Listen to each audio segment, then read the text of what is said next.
Hey, I'm Chef Pants, and today we're going to be making R2-D2's head. Dang, those are bright. Whoops. It's R2.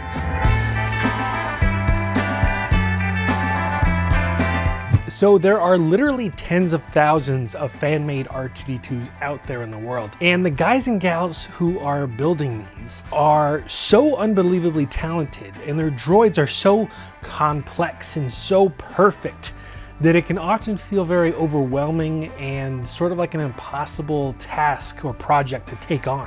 I mean, where do you even start a project like this? Well, you might start with the dome.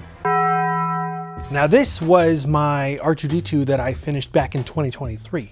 And the word "was" is a very important word in that sentence, but I'll circle back to that in a bit. So I started my journey into the world of 3D printing back in 2018. And it was definitely simpler times. I mean, the Ender 3 was like the king of entry-level 3D printers, and you often had to watch the first layer being printed in terror because you knew the second that you left the room, it was either gonna turn into a scene from The Blob or the world's most expensive spaghetti. And it was right around this time that I discovered Mr. Badley's 3D printed droid group on Facebook. And this just like rocked my soul to my core. I mean, you're telling me that I could just 3D print my own R2-D2? Really? Yeah, and that's exactly what I did over the course of a very short, but also painfully and insufferably long 4 years. But I did it, and it turned out better than I ever could have possibly imagined. And not only in the way that it turned out, but also just the way that it made me feel.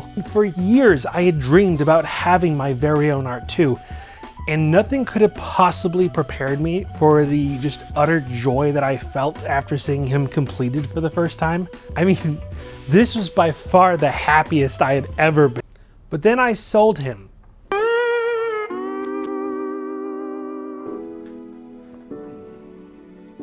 You can let it go?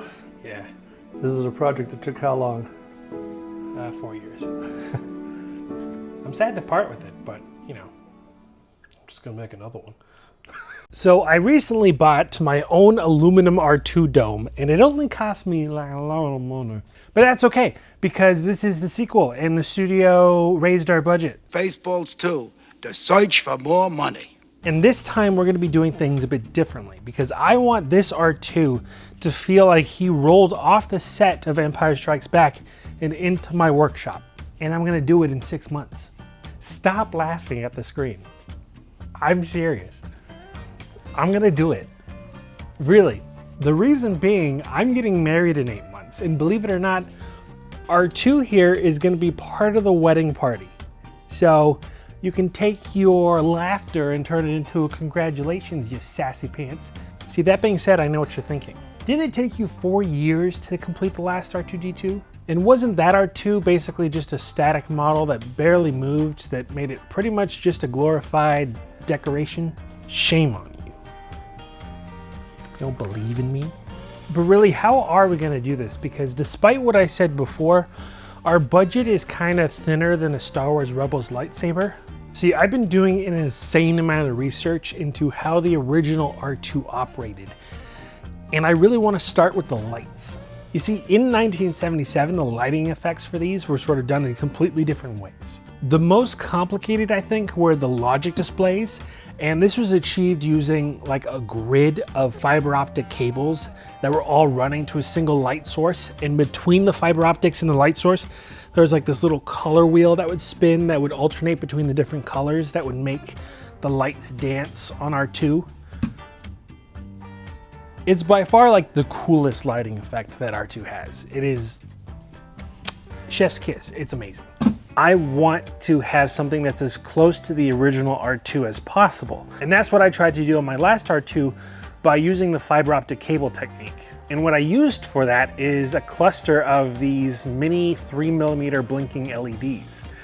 And in succession with each other, they would all blink randomly at different speeds, creating the sort of dancing effect that you see on R2s. Now, the color wheel in the original did a very similar effect.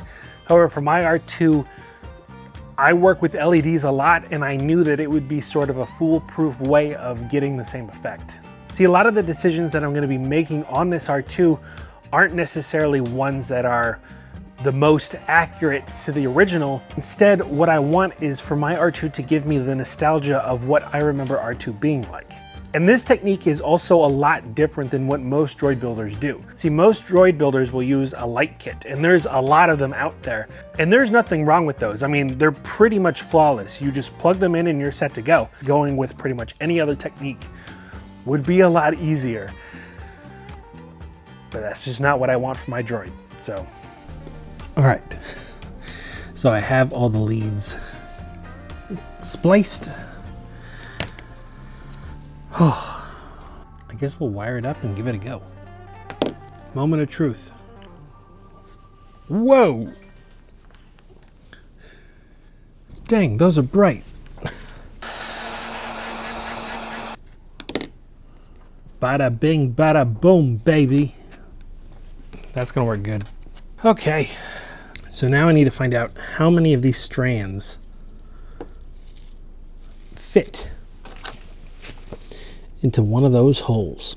Now, if I remember correctly, I think it's like between 10 and 13. 7, 8, 9. 10 ought to do it, don't you think? You think we need one more? You think we need one more? All right, we'll get one more. I'm gonna say 11. So that is 11 strands of fiber optic cable, which just so happens to fit almost exactly into one of those holes. Now, I think I only have to make a little over 160 more of these. So I guess we'll do that.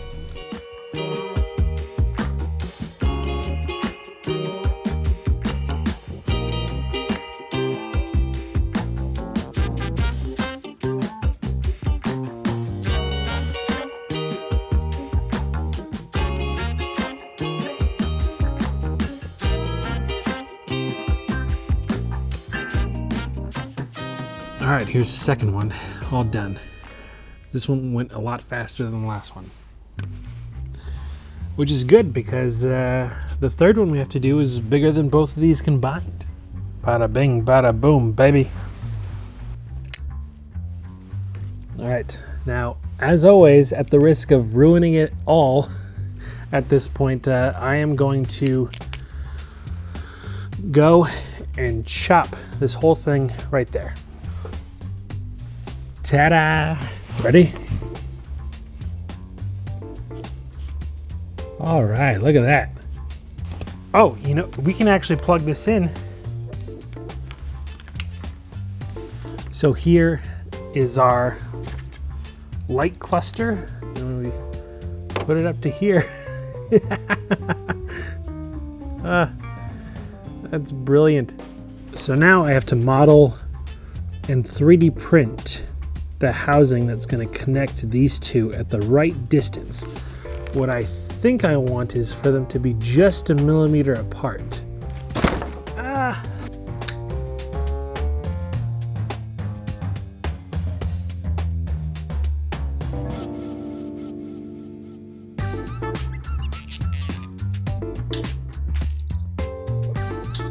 All right, so here's our logic displays, and I'm going to put them in the dome. And they're hooked up to the LED now temporarily, just to make sure. And then we're gonna power it on and see how it looks. All right, ready?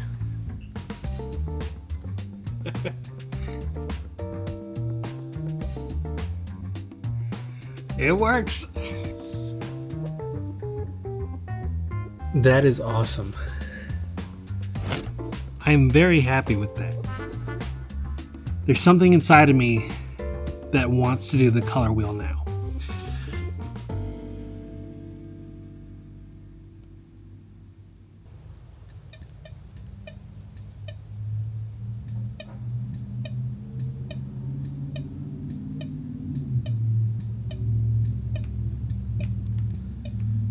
That's too loud.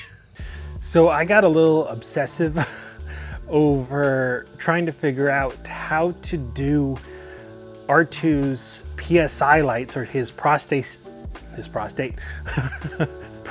state indicator light, which is the red and blue light that blinks on the front of him and the yellow and green one that blinks on the back. Just like my logic displays, I wanted to achieve the effect as close to how the original R2 was as possible. Now, the only problem with that is I couldn't find any information like whatsoever for the longest time on how that mechanism worked or what it was, or, you know, like I couldn't figure it out. Now, coming up on a couple years ago now, Adam Savage donated his R2 to the Smithsonian. And in that video where he goes to visit his R2 at the Smithsonian, he says this. Behind that red light is a cup with a pair of bulbs in it split by a fin. And the red gel is just wrapped around the bulb. It's not even attached. And the blue gel has fallen off the bulb. You've used the original sort of turn signal method, right, for making the light flash. It's just a mid-70s car turn signal circuit. And of course, only after this did I discover a bunch of other information about R2's PSIs. And then I had to try it for myself. The first one I ordered looked like this. This is just sort of a standard replacement relay. The problem was this blinked way too fast. And then I discovered these relays, which had variable speed controls, which means that you can take a screwdriver and you can dial in the speed in which you want your bulb to blink. And then I ran into the bulb problem. See, this is a car blinker bulb that is tinted blue. And obviously all the lights in R2 have very distinct colors, the front two being red and blue and the back two being, you know, yellow and green. These just weren't bright enough.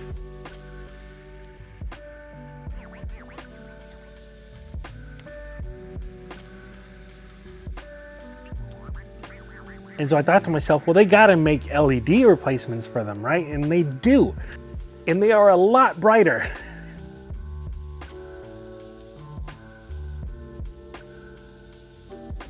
So long story short, after weeks of research, I finally found something that could get me super duper close to the original, even though my component specifically isn't what they used for the original. LED ended up being the way to go. This is our front PSI, or R2's, what do you call it? His process state indicator, which flashes between red and blue. Still a lot of work to do on this. This is like literally a week's worth of work just trying to get it to do something like this.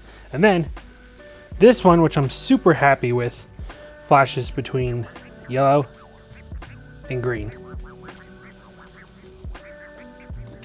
Whoops. And of course, right now they're just sort of sitting in there. But if you look inside the dome, it's been a whole thing.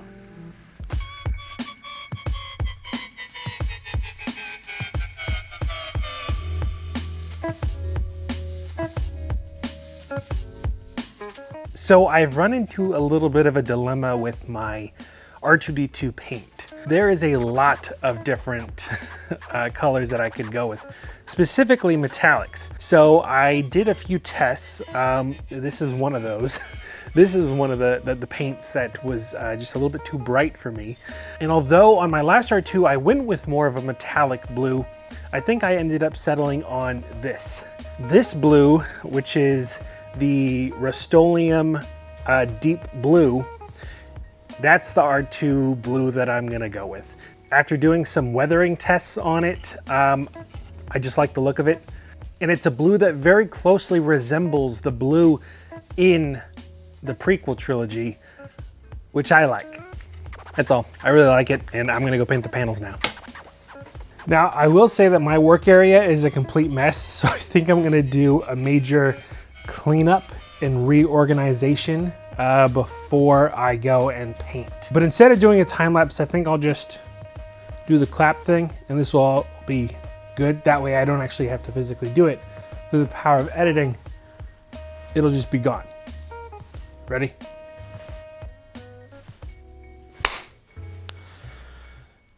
I have no idea if that worked.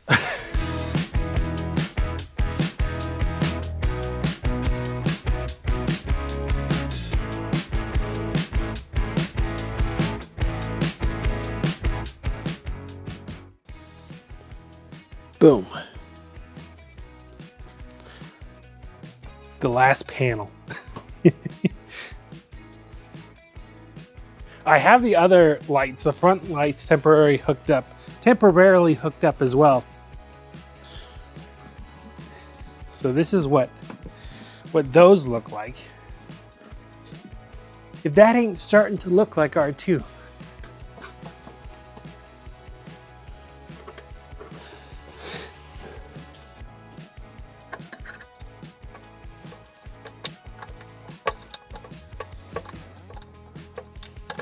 I will say it's really, really nice having a mechanical connection as opposed to relying on just a glue connection for these things.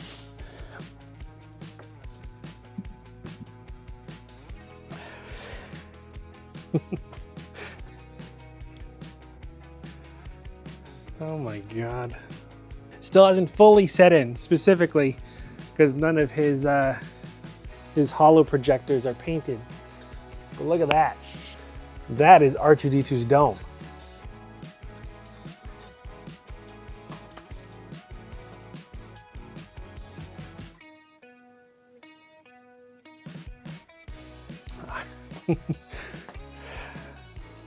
It's really hard not to just smile. Now, like I said, there's still a few things that I need to do. Today, I'm going to paint my holo projectors. Obviously, I need to finish my rear logic display, paint the housing for that silver, as it is resin. And on both my front logic displays and the rear one, I need to pool it with the 5-minute epoxy just to get that sheen of the original R2, but also just it has that slight yellow tinge to it that is accurate to the R2, because even the white that's showing through has just the slightest yellow. So I need to do that. And then I think it's just weathering. Oh, and I need to sort my wire management system inside the dome because I would like it to be fairly clean and easy to maintain. It's R2. That is wild. It is wild to me. I know when he's all said and done, like maybe even the dome, I'm gonna cry a little.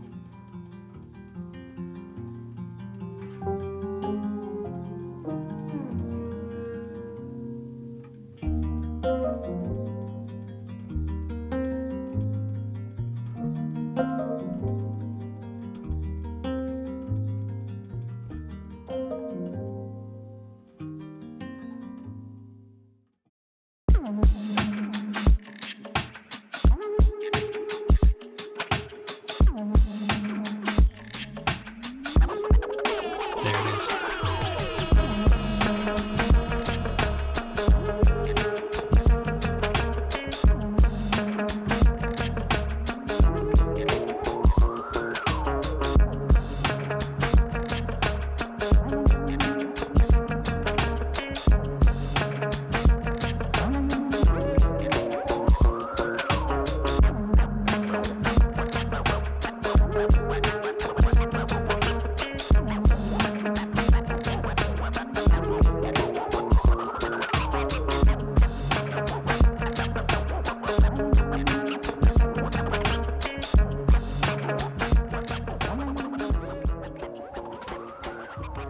All right, so here's my dome, all wired up.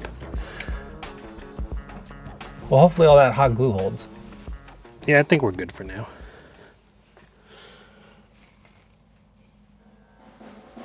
All right, so I've got R2 here. I want to weather him.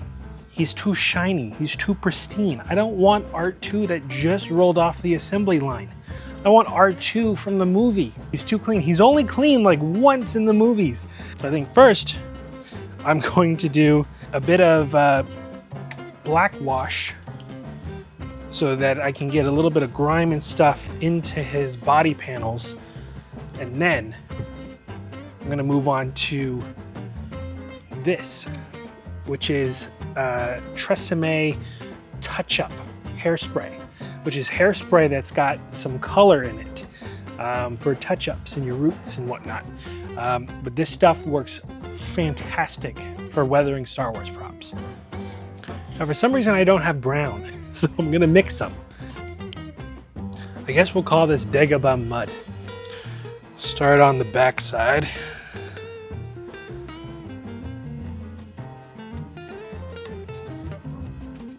All right, don't want to get too far ahead of myself before I pull a lot of it off.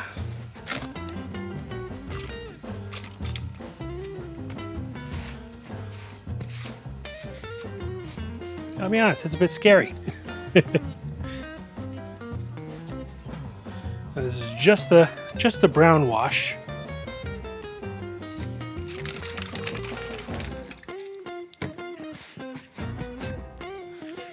Oh yeah.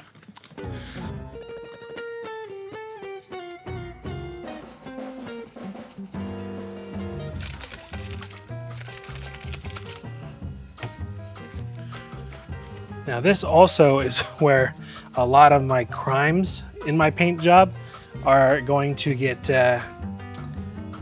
fixed. Now I know that there's a lot of people who may be thinking to themselves, why are you ruining R2? I promise you, go watch any Star Wars movie. He is completely filthy. Like way more filthy than I'm making him now. And I'm gonna make him a lot more filthy. But go watch Star Wars again and pay attention to how grimy and messed up R2 is. I think now I'm gonna move on to a bit of the darker grime. I'm gonna be a little bit more selective about where I put this, or maybe not. That's looking so good. But he's still too clean. And now I'm gonna move on to some of this stuff, and I'm gonna use one of these sponges to help give it a little bit more texture.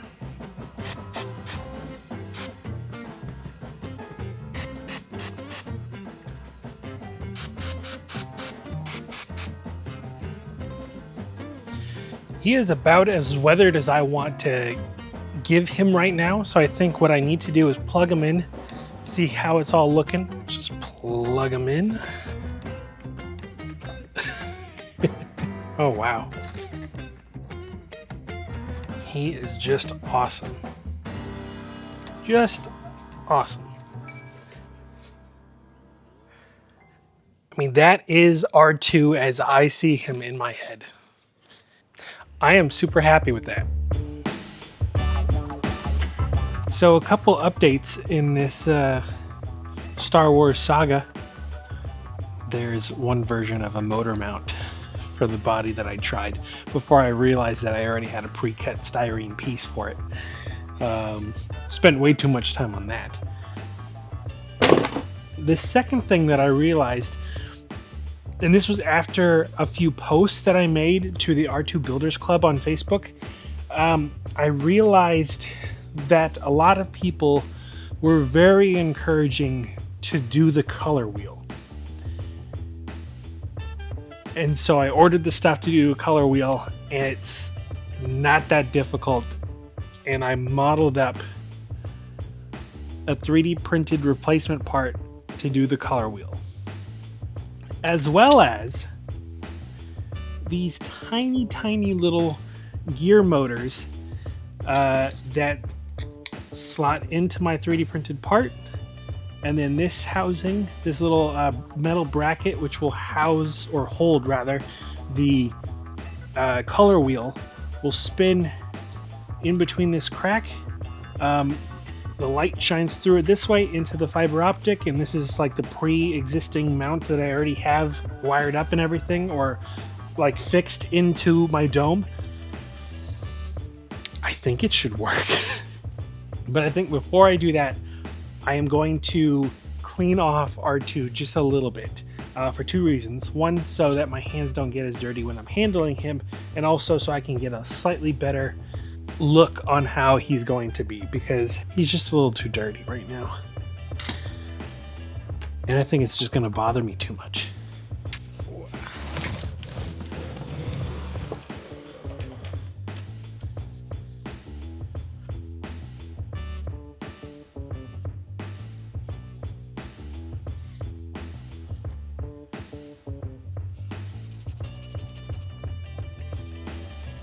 All right, I'm gonna call that good enough for now. I'm gonna flip him over.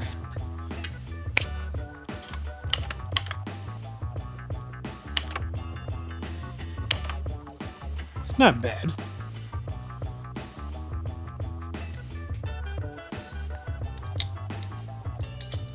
Let's get this gear off.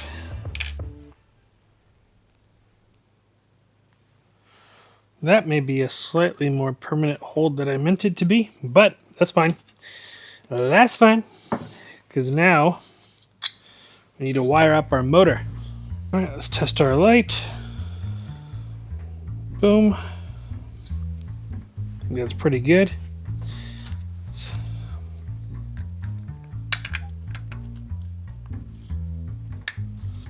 For that,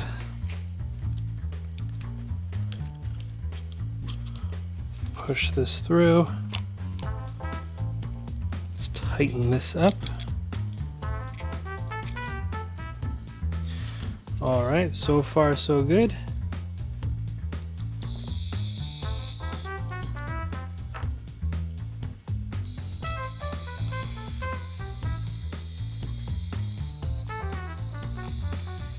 Besides some trimming right there.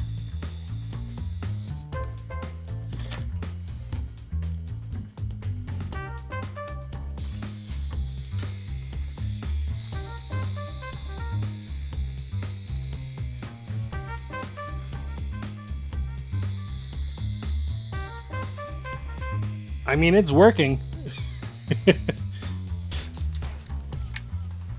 Right.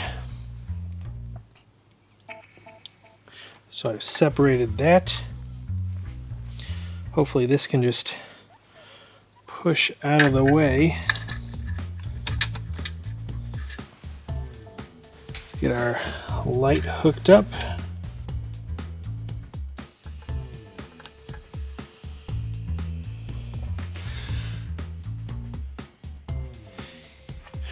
I mean,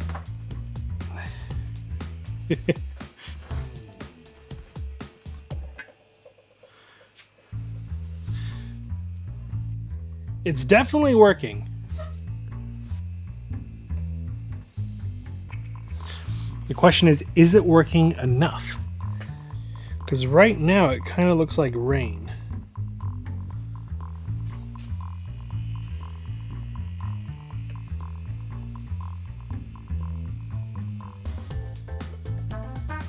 It's also definitely not bright enough. I think my LED source is not going to cut it. I'm probably going to have to use an actual bulb of some sort.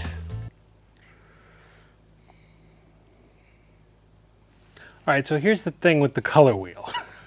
There's two reasons why I'm not going to use this. The first of which is because it's too loud.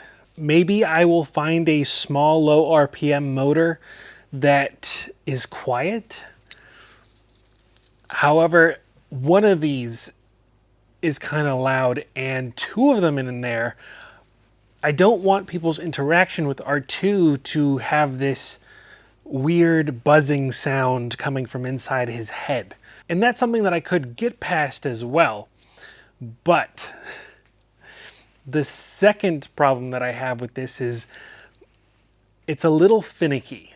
The LED system that I have in R2 already works really well. And the problem with this is it's introducing a moving component in where it has the potential, the likely potential, even when I've been, fiddling around with this, to fail. And when people are interacting with my R2 specifically, or when I'm out and about and, controlling R2, or more specifically at my wedding, I don't want to worry about a lighting component failing and then me having to resort to something that was going to work in the first place.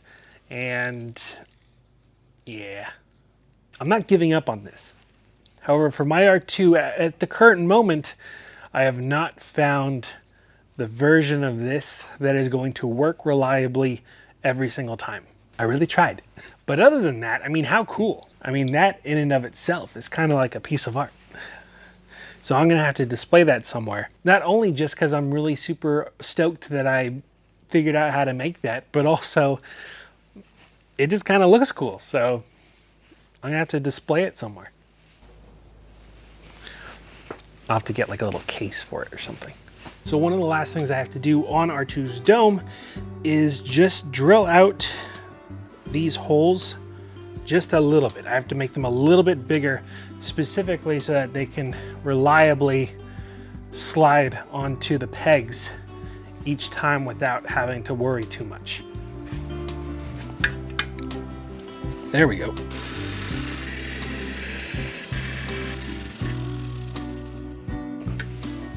All right, let's give it a go. Ooh la la. Should probably wire him up and see if he spins. All right, moment of truth.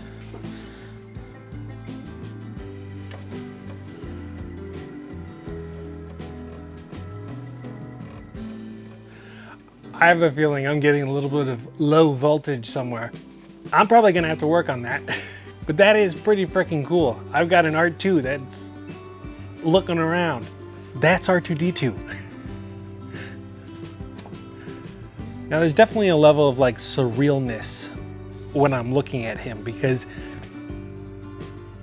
when I see him, it takes me back to being a kid. However, there's still an aspect where it's not him yet. And I think that's because he doesn't have a body and legs yet. Like the rest of R2 isn't quite there. Now, the good news is that all of R2 is here. He's just not put together yet. So I just want to say thanks for coming along with me and making R2-D2's dome. Now, in the next R2-D2 video, hopefully we'll get the rest of him put together. His body, the electronics, the legs, the motors, everything. I think we're gonna get it all done within those 6 months. But hey, if you're new here and you're not subscribed already, you might as well do so, because you're definitely not gonna wanna miss the rest of R2, as well as the other crazy projects that we have coming up. So, thanks for watching.